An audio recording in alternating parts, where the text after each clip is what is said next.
Moving. Initiating. Machine learning. Executing. Uh-oh. Does anyone remember how to start these? Oh, Sam was going to say something. Go ahead, Sam. Oh no.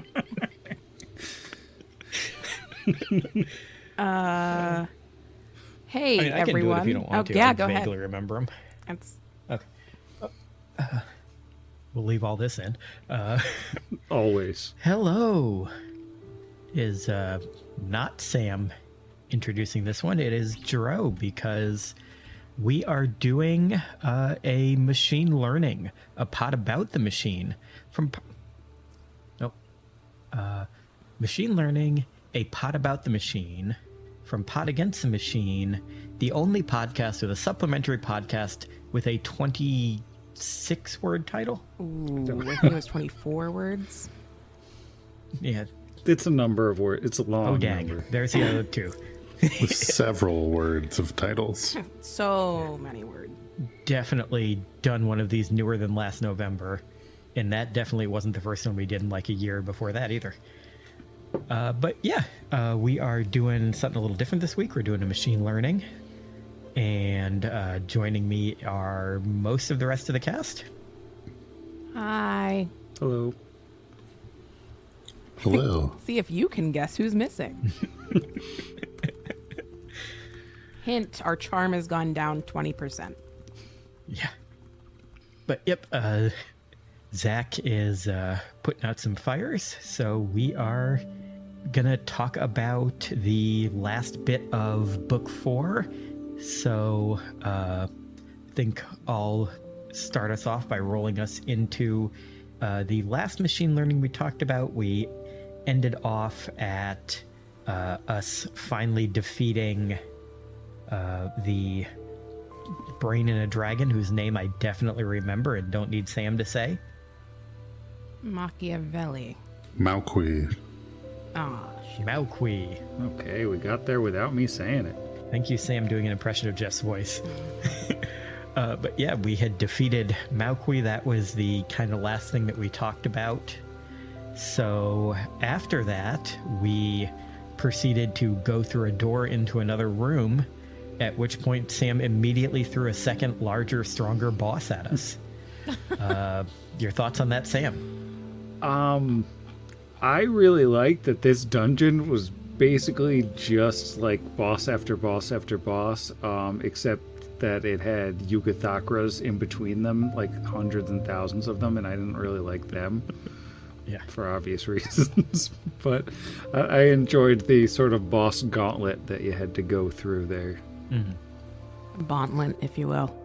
Yeah, because we had Izuma's friends, we had Malqui in the dragon, we had Malqui out of the dragon, we had the vivisection lady whose name I also don't remember. That one I don't remember either. Oh, Pajgat. And we had did we have the ship mind, or was the ship mind in the other cave? The ship mind was in the other cave, wasn't it? No, the ship mind was in the ship. You skipped the annihilator that was right at the door. Oh, yes, the broken annihilator. You guys did absolutely nuke the annihilator, though, which was a little sad. When did we fight the vat that tried to drown Tarazi? That's the one I was talking about. That's the ship mind. Oh, he was okay, in the old cave that they had left behind. My bad. The one that was like the rotting monster. Yeah, that was a tough one, too. Mm-hmm. You know, he was brutal. A lot of them were, guys. like, they weren't easy fights. Especially because so many of them had, like, immunities to stuff. Yeah, I'm surprised we all, several of us made it through there. Many people survived. Many survivors. Some would say a substantial portion. Izuma. Oh my gosh, that's right, Asuma. Yeah, and we lost Levi. In fact, we lost Levi to the second boss, to the Dweller. It wasn't Dweller in Darkness. What was he called? Was it Dweller in Darkness? It was something like that. Oh, was it? Because that's Yeah. a Lovecraft book, but I don't know if that was the name of the monster too. I thought it was. But the, super brain haver. Oh, big brain. Yethalgad. My girlfriend knows nothing about the show except that I accidentally murdered a friend with a chainsaw, and she uses it as leverage against me a surprising amount of the time. Like, just to talk to people who also don't know about the show. She's like, yeah, she plays this podcast, and she killed her friend with a chainsaw. And I was like, okay, without context, that sounds crazy. You just leave off the podcast part, and then it's a recipe for trouble. It sounds really crazy. I'm trying to remember anything about the Yethalgad. I know Confusion. In this entire book, confusion was just... Oh, confusion is brutal. he was a magus. Was he? Oh, that's right, because he could use Spell Strike. I forgot about that. Yeah. He spell struck. He disintegrated several times. Yeah. There was the whole confusion debacle, of course. Mostly just not a nice agender dude. Yeah, I think that it didn't actually have magus class levels. It just had spell strike. Was the disintegrate, was that from being a spellcaster, or is that something that they get as the creature they are? I'm trying to find the stat block right now, but I think it's just part of the creature. I want to say it is, because there's a module, and I don't remember what one it is, where you fight one of these things. And it had to have come out after Iron Gods, because I remember you saying that, Iron Gods was the first time these guys were statted out. He was a unique thing. Yeah, this guy, the boss of the book, he was just a bestiary entry from the book. He didn't have anything unique about him. Yeah. He had sorcerer levels. Or, spell casting as if he was a sorcerer, and also spell strike. It was rough. So, what was everybody's favorite fight of that final dungeon? I think there was one, and this could be a lie because, gosh, who knows what happened when.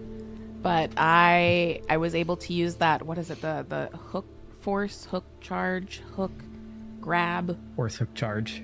The thing that, yes, that Vargas used to have successfully-ish. That's a fun spell. And I think it was against the whip lady, maybe. And that was nice. I enjoyed that, so... Yeah, you stole her chain whip. And then she stole your chainsaw and... Yeah, I didn't like that part. Killed a sumo with Yeah, it. that was... You know what? I take it back. That's no longer my favorite fight. I'm sad now. Thank you for reminding me of how the rest of that went. Pass. I remember... I can... So there was the room with the, plasma pits, or whatever they were. That was also mine. Where you had to, skirt around the side. And there was reverse gravity. That was just a cool... It was annoying. But it was a cool, very easy to visualize, very sci-fi fight. Yeah, it felt like a boss fight from Contra or something, like an old side scroller, with the boss on the other end of this pit firing a rocket launcher at us, and us having to get over to him. Oh yeah, that was awesome. I forgot Malqui had the rocket launcher. He left it behind. That was awesome. Yeah. By default, there's no encounter in that room, but since Malqui was still alive and he's just a roving menace, it's this room is awesome for a fight. Reverse gravity plasma pits. You cannot waste these and just have people walk around them. That was a good one. I remember screenshotting one of the comments from after that episode came out from our Discord. From, I can't remember who it was now. I'd probably look it up, but I had said, Izzy had said oh yeah, I'll take the falling damage NBD, and then I took the falling damage and it took me down to under 10 hit points. What? Sam? And someone called me out on that, and I appreciated it for them. I could not take the falling damage. I'm gonna look it up. Let's highlight a Discord It member. was Dead Ed. Yeah. Izzy, I can take the falling damage. Izzy, after taking falling damage, shocked Pikachu face. That's the one. Yeah, I couldn't take it. That was a lot of fall. It wasn't even that much. It was like under 20, but I had like 30 hit points left. So Yeah, I was gonna say that was at the end of a long gauntlet of fights. very true. What was your favorite, Sam? Was it one of the times you had to run 30 Ugathakras? Surprisingly, it wasn't Yugathaka related. Though it was fun having everyone get all the diseases. I did like that. And it was kind of fun knowing that the Yathelgad could actually like use the diseases. It had an ability where it could like basically proc any disease that you had as a swift action. But I mean, I always have a soft spot in my heart for Chitons. So, or Velstrax as the name may be now. So I think the Paj got the Flayer. That fight with just like the slow menace, and then she gets her weapon stolen, and it really nerfed her. But then she like scared Kira, I think, to make her run away and drop the. Oh my gosh, that's right. I forgot about that. Yeah, I think everybody except Alwyn got frightened, if I remember right. And I was just like in the room invisible, and everybody else fled. Y'all took off. Yeah. Well, I think Asuma wasn't invisible, and that's why she got murdered. But yeah, everybody else was like running away, and you had to double back and come back. There was a lot of big moving boss fights in the dungeon. No, Izuma actually was invisible, but she found her and just kept hitting her and downed her. All right, she bumped into invisible Asuma. Oh yeah, Yes. because we didn't know she was dead Until for, like, she was a dead, crisp until like minute. it wore off and we saw her. I remember that. Oh God, that's a brutal way to find a dead friend. Well, I guess anyway is a brutal way to find a dead friend. I take it back. So is there one of those like lore things that the players never get to learn, explaining why there's a random chitin like helping them? It's basically that she like happened upon them, and she liked the cut of their jib. She was just like, you know what? This is my vibe. I'm gonna hang out here, and they were like, cool. Love your jib. She didn't like. They liked brains. She didn't care about brains, but she cared a lot about the rest of the body. So there was synergy there. Just Yeah. mutual jib appreciation. That's the title of this episode. Yeah, I could see like her being like, yeah, I'm gonna live here. The part that interested me was like them not immediately like killing her, because they seem to have no chill. It is wild how quickly my brain just decides things are no longer relevant. It's like, oh yeah, we fought characters in Book 4. Book 4 happened years ago. I mean, this was a whole year ago, which is I was gonna say Book 4 ended almost a year ago. Yeah, we finished it in like towards the end of November, I want to say, or beginning of December of. Are you 24. serious? Yeah, Wow. Gosh, we are old. actually, I have that open to remind me of. Let's see what the last. it had a long tail, so it might have been. Flanking. Oh, that's true. Oh, there's the holiday episode we did of Brindlewood. Aw, I want to talk about that. Zach, come back. I have 193 and 94. That was April. When was that? Oh yeah, so I guess we did drag on longer than we thought. Yeah. Oh, I'm gonna smush it was 191. That was the start of the second fight against the boss because it ran away. Ugh. How annoying was that? Well, I hate that Paizo writes that as someone who has read through 2 adventure paths. Actually, I've read through 3 because I read through after we finished playing in Mammoth. They love writing, oh, if the boss gets down to this many HP, it runs away. Like, they can't not put that on a boss. Yeah, and I think if the Dweller in Darkness like actually runs away and you can't track it down, I don't know how you get to Cassandra Lee, because you need like one of its body parts to activate the teleporter and actually finish the book. Which, you know, after him, there's that fossil golem in the room, which I guess you fought him 3 times. Now, I will say he ran away Yeah, he ran away from ours after the fossil golem fight. So, like, we could have taken Cassandalee and just been done with him, but we didn't want to leave him just wandering around the countryside. Why? Which is why we tracked him down and almost got murdered by the ring girl. Which that was another So is that an actual random encounter you can run into, or did you, like, dig her up out of a book somewhere? I happened upon her separately, like, a month or two before that, and she was an appropriate level undead, and I was just like, I'm gonna find a way to work the ring girl into this AP if it kills me. And then It almost killed me. well, yeah, we had the Yathalgad fly away, and it's like, well, where is he gonna hide? He's gonna find a damp cave somewhere. It's like, oh really? Is he gonna find a damp cave? A damp cave with pictures on the wall? And then it was Kismet. Is that where we found Potato? Yeah. Yes. Good Yes. times. The greatest NPC in the history of Pathfinder. That was the ring girl's best friend, Potato. Everybody loves a good face cat. And you stole that dead little girl's cat. We mailed it? What'd you say? I said you stole that dead little girl's mummified immortal cat. Oh. She wasn't using it. That's true. She was being dead. You did also, like, kill her. Just bad day for her. She tried to Well, she kill did try and Alan. scare our friend to death. Yeah. I was not expecting that to be what you said. You're like, oh, you passed it by 1, so you didn't die. What ability is that that's like 1 save to kill you? No, it was a 2 save thing. Was it a 2 saver? I didn't remember if it was 1 or 2. Oh, so was it just, Phantasmal Killer? I mean, it was... Just with like a higher save? Or was it... I mean, it wasn't a spell, but the ability was functionally a lot like that. Yeah. Because you're right, there were 2 rolls. I really enjoy playing Pathfinder with a bunch of like seasoned Pathfinder players. Guys, I've been playing at this point for like 5 years, which is crazy.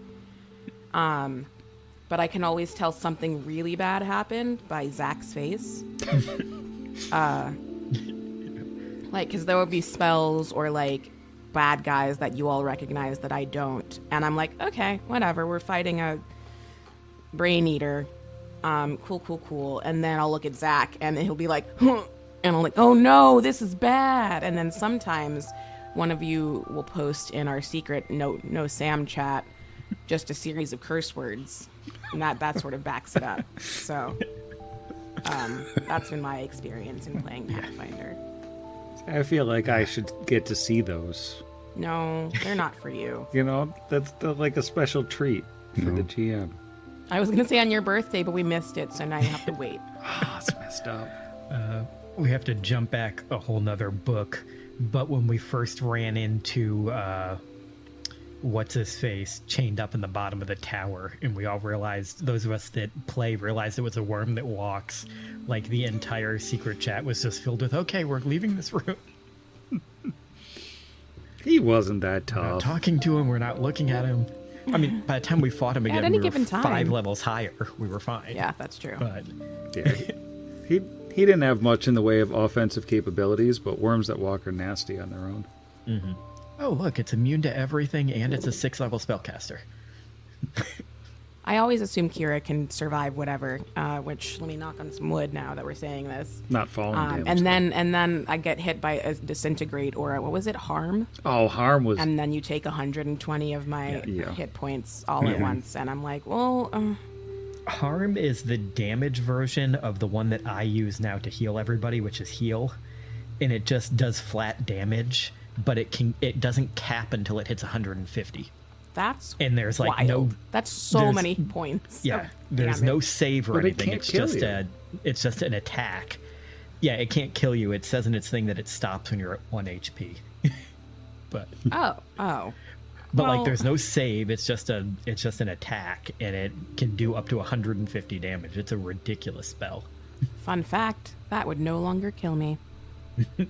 Really hurt me though. Oh, there's other higher level spells that can kill you now. Well, you don't have to use those spells, Sam. I was gonna say, what's that one where you just like tear somebody's heart out and you can't even heal them from it? I don't know. I think it's just called like Grasp Heart or something. I was looking at some pretty high-level spells today.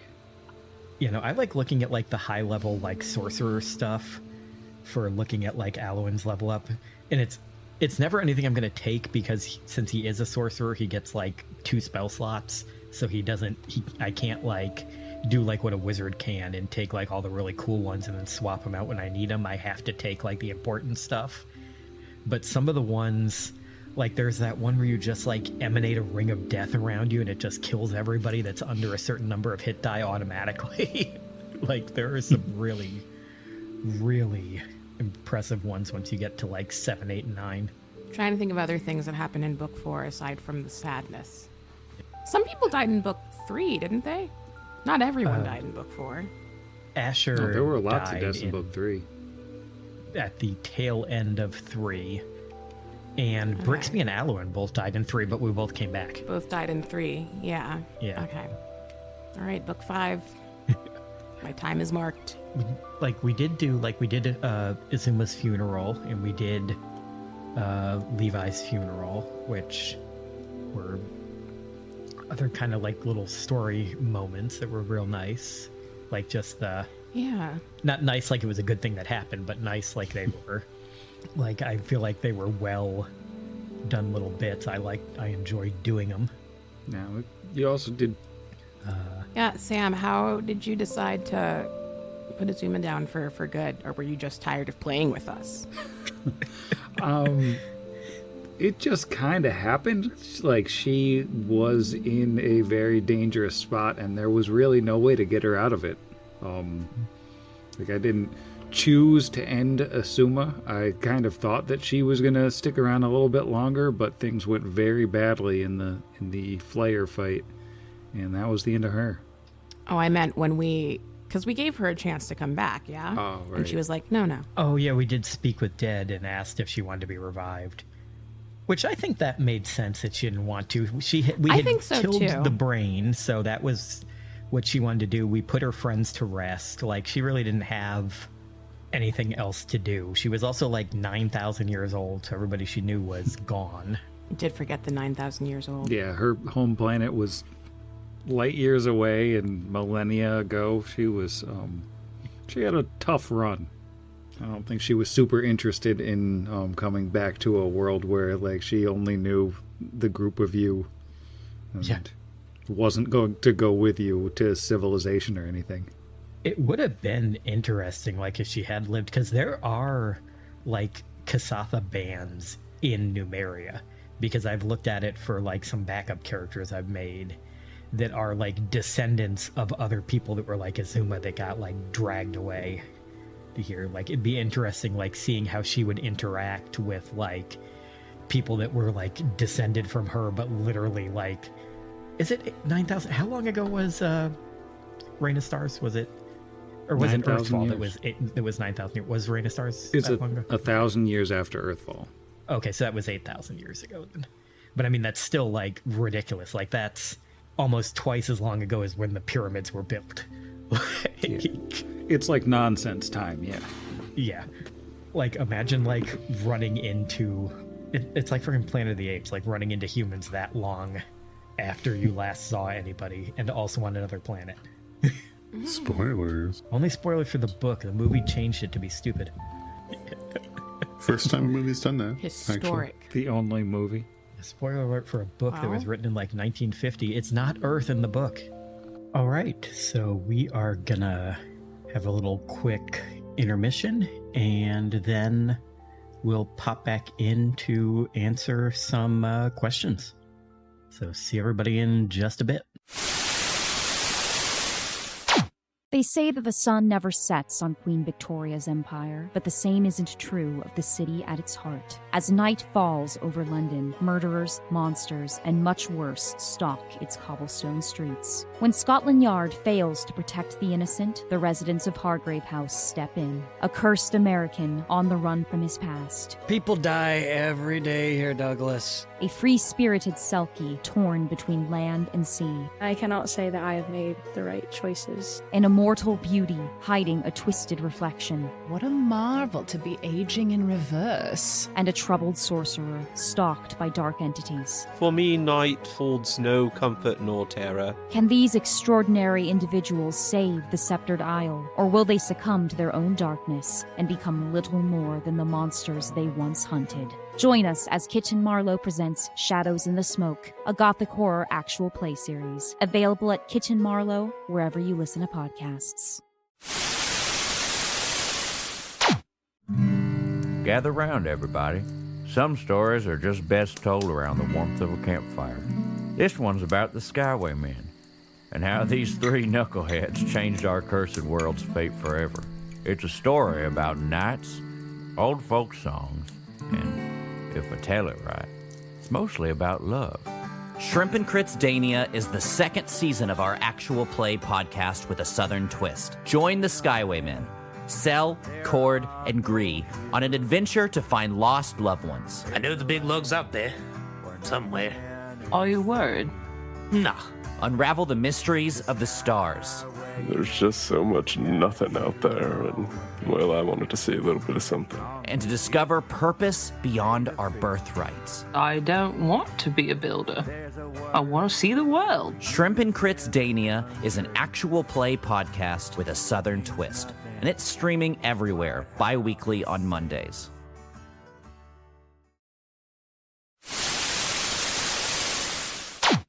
And we are back. So, looking through our questions here, if we go back far enough, we have one from April of last year. Yeah, now's the time. What was Penny Pincher? I don't even recognize that name. That's Machinani Gun. Oh, Machinary Gun. I did not realize they changed their name. But Penny Pincher asks, your character gets to go on vacation to anywhere they want. Where do they go? Anywhere in Numeria?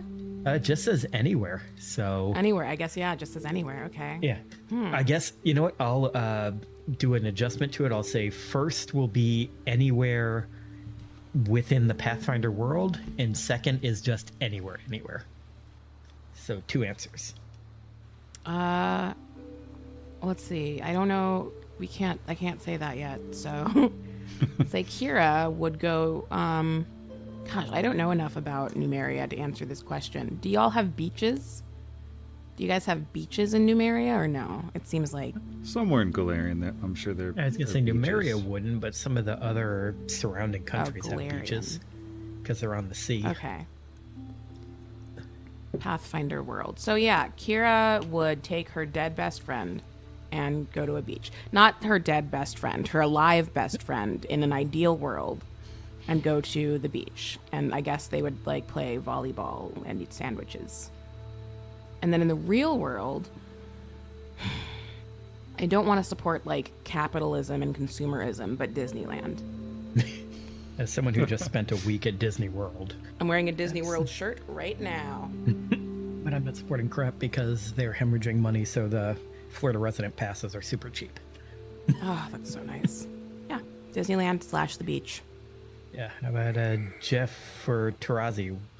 Where would he go? Yeah, so I think Tarazi, as far as Galarian goes, he'd probably want to... it's like the inverse of my previous character. He'd probably want to check out Algenstar. He hasn't been to that whole continent yet. But it's like, other than Numeria, it's the kind of cool, steampunky place to go. And I think that would... Yeah, because he likes like tech and stuff, right? Totally be a fun vacation for him. Yeah, and then you said anywhere, not just Earth, for... Yeah, sure. If you want to go to another fictional world, yeah. Where else he'd go on vacation, to which I would... He absolutely would want to check out Pandora from the Avatar movies. Because that just sounds like a super cool... Bioluminescence. Like, that's sick. Yeah, like what a gorgeous, vivid, colorful, magical place for a snake man to go. You can ride one of those dragon monsters. Go to Disney World. Like I did at Disney. Yeah. Yeah, exactly. I was going to say they have a Pandora at Disney World. Yeah. They do. Tempting. You guys, let's all go to Disney World. But I think he'd just go to the real thing. I'll just leave that out there. We can talk about it later. Yeah, we're like, these conventions have too many people. What about Disney World? That sounds a lot more chill. And depending on the time of year you go, it can be dead. The last time I went to Disney World was the day after Christmas, which was a mistake. That sounds rough. Yeah. And with a literal baby and then a toddler. So they couldn't really go on anything, and they couldn't really walk very well. It was just like, this is storage. Now, see, this was the first year that my youngest nephew could actually, like, do stuff, because he's going to be 3 in November. Like, he's old enough to, like, he can talk and walk and stuff now. So he actually went into a park this year, which he hasn't done before. But we went in 2 days after the holiday, and it was fairly empty. And it's funny, he's not even 3 years old. The only ride that he's not tall enough to go on in all of Magic Kingdom is Space Mountain. And he's only too short by a single inch. He's an enormous kid. See, I really want to take just a child and rub it on some Disneyland rides. That'd be great. Jeff looks concerned and upset, but I feel like it'd be fun. I've never been with a whole baby. I just want to take any child, really. Just take a child. Just go to Disney. You'll find there's already some there. It's like, that's the part where I made a face for. Like, if you're quick enough, you can get one and put them on a ride. Hey, you get on a ride for my entertainment. Would you like to be my friend briefly? Enjoy it. Just briefly. Yeah. Just long enough for me to put you in line on the Dumbo ride. Yeah. I'm not going to abduct any children. Gosh. It's horrifying you would even ask. I am a responsible adult. Sam. Actually, before we do Sam, I guess I'll do. Where would Alwyn go? I feel like Alwyn likes the idea of, like, Absalom, but I think he'd be terrified the second he got there because of how many people are there. But I think he likes the idea of, like, the big cosmopolitan city that has, like, every shrine to, like, every god in Galarian in it and that kind of thing, and the Starstone and all that. Like, I feel like that would really excite him, the idea of it, even though he'd probably be miserable and terrified the entire actual trip. And as far as, like, anywhere real worldy or another fictional university, where'd he go?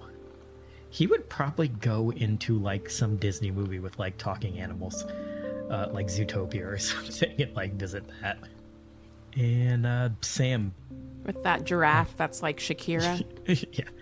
No, it's a no, it's gazelle. not a giraffe. It's like an impala. Yeah. That's one that's on a lot at my sister's house. Pick an NPC, and we're actually, you know what? Do Azuma, since she was our main NPC for book 4. Where would she go on vacation?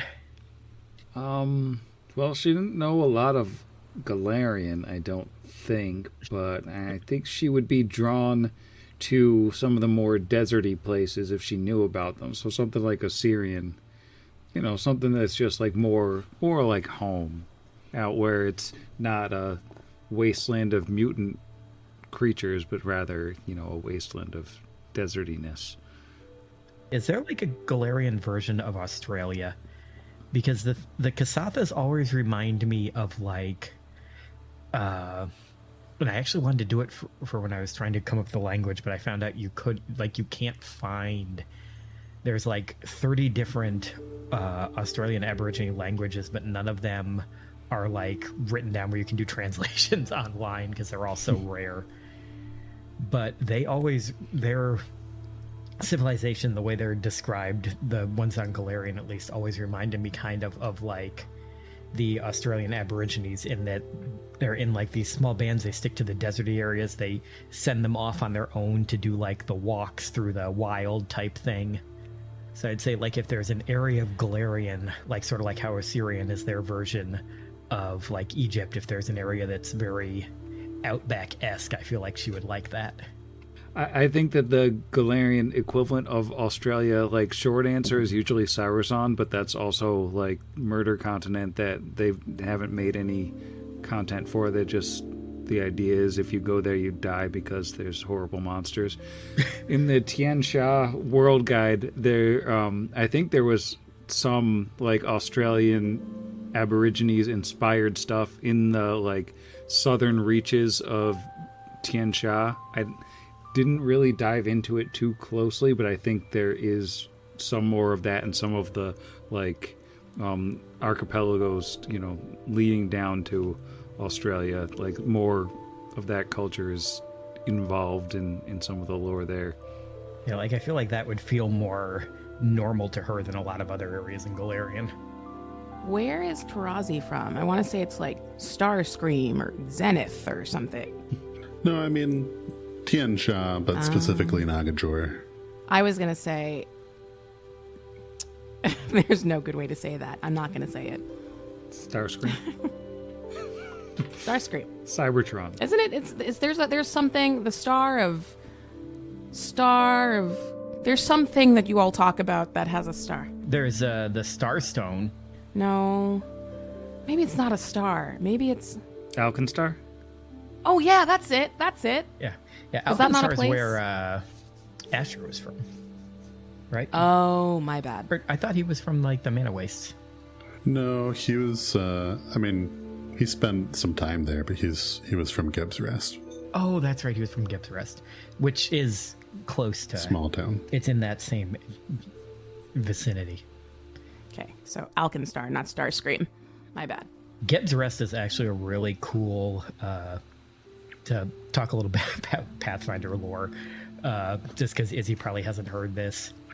So there's a nation called Jeb, or Geb, or Jeb, I guess, which that's a running meme, is like the GEB with the exclamation point, like the Jeb Bush thing. Yeah, that's exactly what I was thinking, yeah. But it's run by and named after a dude named Geb, who was a wizard who was really angry with the wizard who ran the country next to him, and was so angry that when he died, he became a ghost because his unfinished business was to just continue to be angry at his neighbor. Oh, that's my level of petty. I love it. And he still rules the country as a ghost. I aspire. So he's like a Galarian version of like Kim Il-sung, where he's been dead for like 100 years, but he's still technically the head of state. I have no desire to go into, like, politics or leadership of any sort, but if I was going to, I would absolutely die and leave my spirit behind to haunt most of the current administration. Really. And they would deserve it. And I would play musicals all the time, and not the good ones. Sorry, Boy from Oz. Right, let's see. Just did one of those. Let's do this one. Oh, this is one we can do. We can actually ask this. This is a Jeff one. We can actually ask it for two characters now. The original question from Enemy of the Pod, J-Rod. I love that he made that his name on all of Discord. Like, even you run into him on other servers, that's still the name. Asked, what does Levi think about in statue form? Which we can also now extend that to, what does Rusty think about in statue form, too? Yeah, Levi, I think, in statue form would have mostly just been... I think his final thoughts would have been in statue form, because the last thing I remember Levi really doing was gorging himself on all the, like, jellyfish that were floating around in the Dominion hive. So I think he would be thinking about wanting to just eat more. He's a statue. I can't wait till I get out and eat some more of those cool jellyfish things. I think Rusty does not think about goo because he hasn't had consistent good goo experiences from the cube. But like most dogs, I think he would just be thinking, I can't wait till I'm out of the statue so I can, like, hang out with my dad. Love that snake guy. Aww. What else we got? Oh, this is a fun one that'll stir some debate with at least one person here. Spaces or tabs? Sam. Like, to start a paragraph? I'm assuming that's what it means because I'm pretty sure it goes back to an argument that we've had on the Discord about putting tabs at the start of things versus spaces. Neither. I would use styles to automatically indent the first line of a paragraph. Neither. I mean, come on now. We do this with HTML. Bold answer. Yeah, but I used to do tabs before I figured out how styles worked, and now I am addicted to styles / never think about indentation any longer. My answer is also tab, unless it's a font where that looks weird because of the kerning, and then I'll do spaces. To me, that's like asking apples or oranges. Insofar as apples are inherently better in every way and oranges are trash, why would you want to pick that weird pulpy stuff out of them? Why are you eating oranges? Let me know and I'll buy you some good fruit. And I guess in this case, the oranges are tabs. Whoa. Interesting. I don't really even care which one you picked as which. I just strongly agree that oranges are terrible and apples are superior. So I feel this is the first thing we've ever agreed closer on. As I feel like you guys have never had good oranges. Have you never had like a cutie mandarin where it just peels open and you don't have to pull anything off it? You know what? I never have had a good orange because there's no such thing. Got him. Plus, you always know what an orange is going to taste like. Yeah, I went apple picking yesterday, and I spent $76 on apples. So $76 on apples. Did you buy? Hang on. Hang on. So 1, 4, 0, 12, 152 apples. Jeff? I did not count the apples. I got a bushel of apples. Oh, okay. Let me make sure 70. He stopped at the number of trombones in the big parade. Hey. 76 I have to keep buying new apples every time I go to the grocery store. Oh, these look good. Nope. Bland, no taste. How about these? Nope. Bland, no taste. Not good. How about these? Nice and sour. I love them. Next week, they're discontinued. I feel like, yeah. Apples must be hard to find in Florida. Don't they kind of No. There's 10 million kinds of apples. It's just none of them have any taste. Oh, they're all bad apples. Like every time I go to the grocery, there's like some new breed of apple that they're doing. They never have like just like a good nice like a Fiji apple or something that's just good. Like I like a nice sour apple if I'm gonna have an apple. I don't want to feel like I'm chewing like wall paste, and I feel like half of the apples they sell in stores, like that's all it is. Like there's no flavor to them. But apples with peanut butter? Oh my god, apples with almond butter? Ridiculous. Next level. Wow. Okay. Wow. And I like almond butter because it doesn't trigger my like texture thing. Like smooth peanut butter I can't always do, but almond butter I can do in any form. Like that chili, the garbanzo paste stuff. What is that called? Hummus. Yeah, Hummus? It's a chili flavored hummus that I like. That's good to dip in.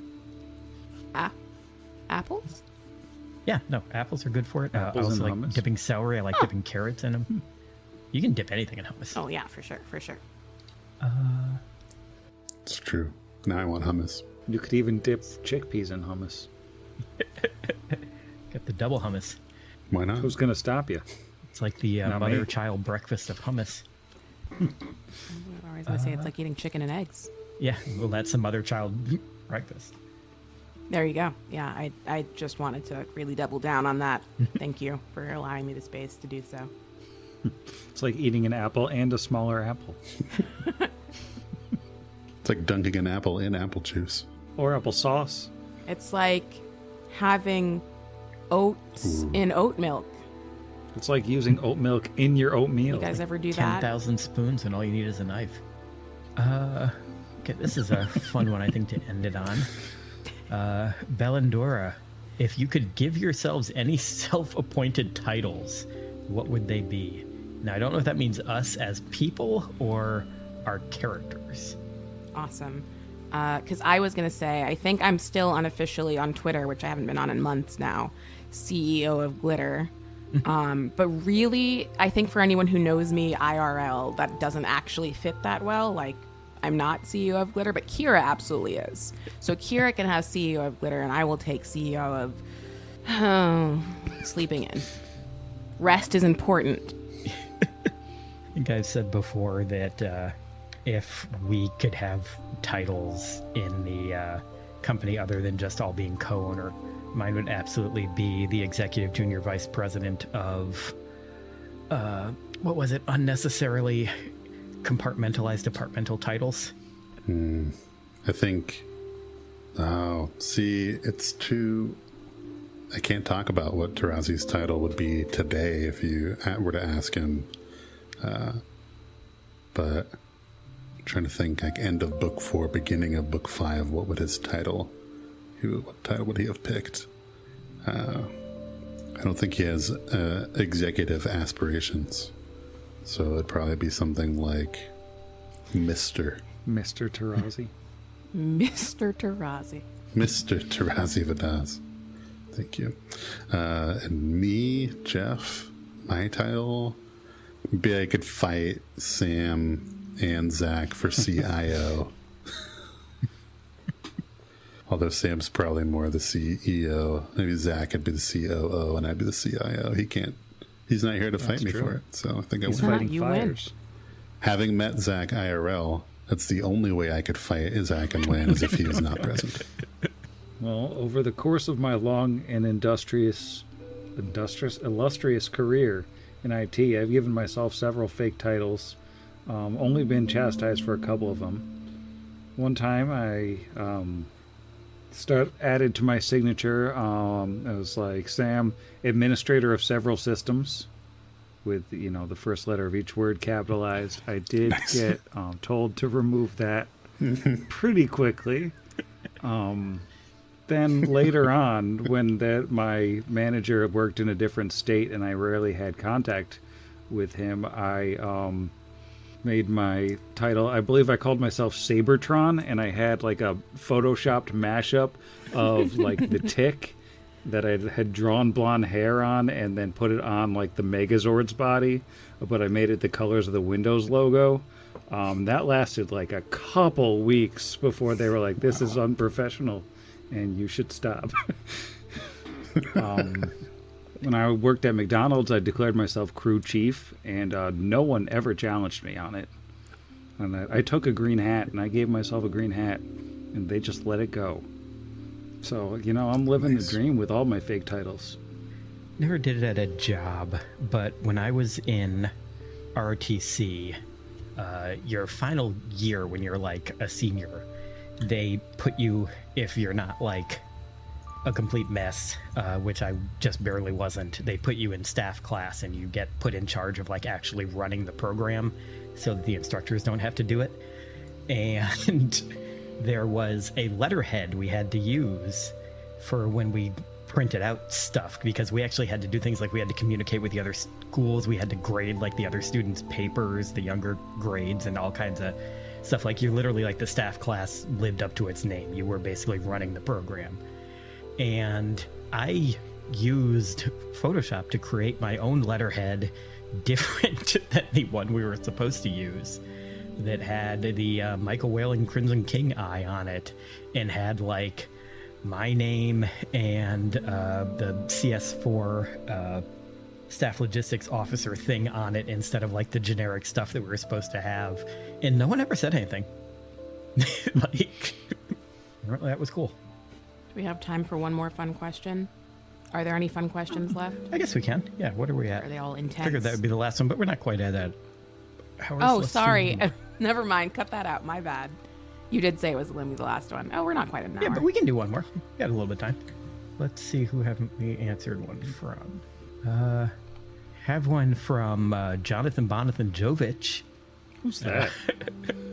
Jonathan Bonathan Jovic. I don't know. Somebody in the Discord. Sounds really cool. Yeah. Super cool. This cool person asks, does your character have a nemesis, living or dead? Who is it and why? Jonathan Bonathan Jovic asked that question? Yeah. A long time ago. Jonathan Bonathan Jovic has no memory of that. Mm-hmm. Well, I think maybe Izzy should answer first. Yeah, just Izzy for will no try. reason. Do it.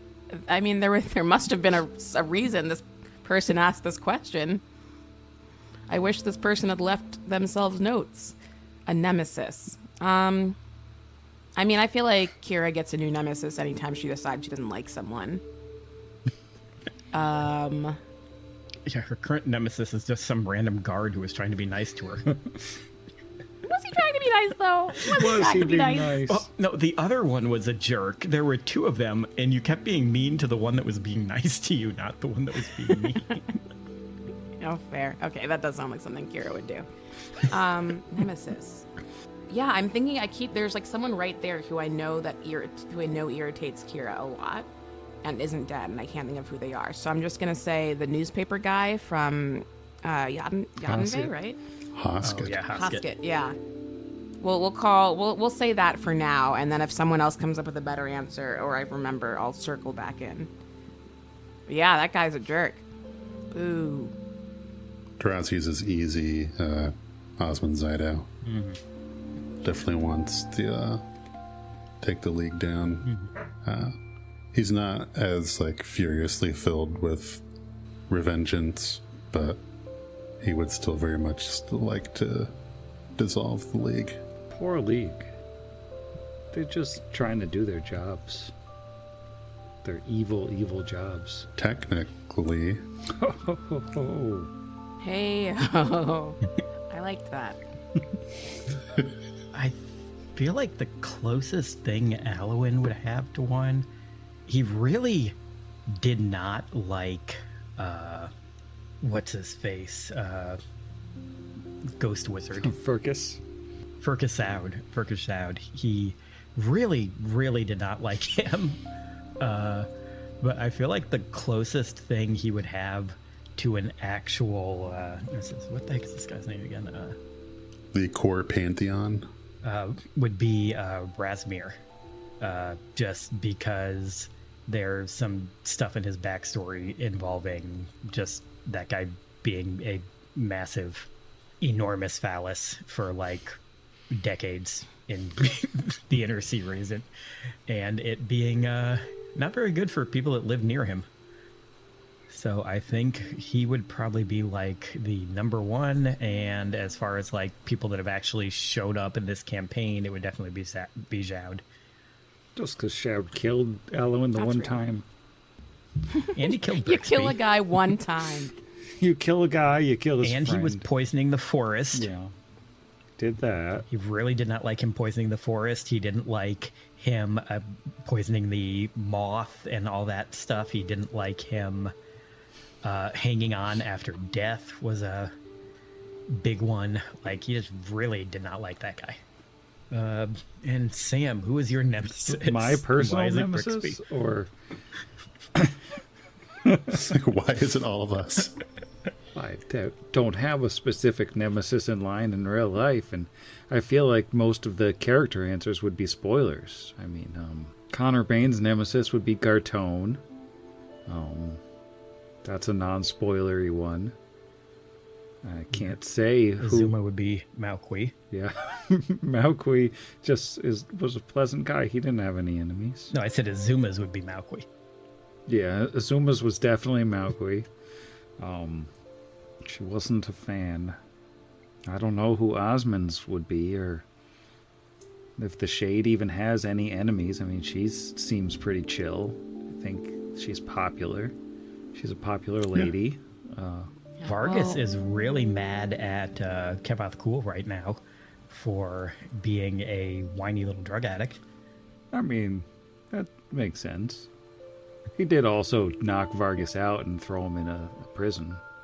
Yeah, but he's more mad about him, like, sitting around, like, twiddling his thumbs instead of, like, doing his freaking job and running the country. You know, I've been pretty upset with Sandville ever since he accused Kira of being a liar back in book, what, 2? 1? Oh, Sandville died in yeah, he was book dead 1, in book 2. Yeah. Well, I've been upset with him since then. He took a potion that reduces intelligence by like 5 and then tried to fight us 4-on-1. Aww. The two things may have been related. I think that's probably a good spot to end it at, unless anybody has anything else they want to say at the end. Well, Finder did throw a question up tonight that we should brainstorm live on air what the gimmick for EP 300 would be. Is that better for a episode 200 machine learning where we're kind of in the milestone? Yeah, I feel like that would be better for one where we talk about 200. Agreed. So if we leave this in, Finder, know that we are going to talk about that one. Also, fun thing, I almost just said in the squid of it for in that. Just let everyone know that my brain has been ruined by Squid Game. Sam is a humble GM. All right, so I think that's pretty much it. And I guess since I'm leading this one tonight, Sam is not allowed to sleep, and instead I'm going to go to bed. Night, Jero. Good night, Jero. Good night, Jero. Sam, stay up. I'm gonna stay up till the next time we record. Well, I'll be watching. Oh God. Yeah. Fortunately, no time has passed.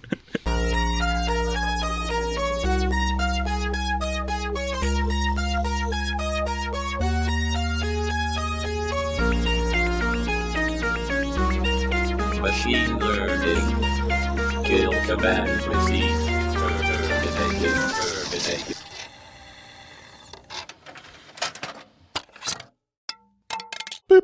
So we can edit this out, but if we edit nothing out, we have of this episode and leave it as is, we just break an hour. Oh yeah, I wouldn't mind editing this one just because there's not a lot to edit for these, and I will leave almost nothing out. That's what people want from machine learning, is it's just us rambling. Do you guys ever have that anxiety dream of where you're on like a Zoom call with someone and they die? And you're like, oh my God, I don't know their phone number. What do I do? You know, of that thing. It's going to be one of the most machine learnings of all time. Waveforms. Okay. Waveforms. One of the waveforms of all time. Now recording.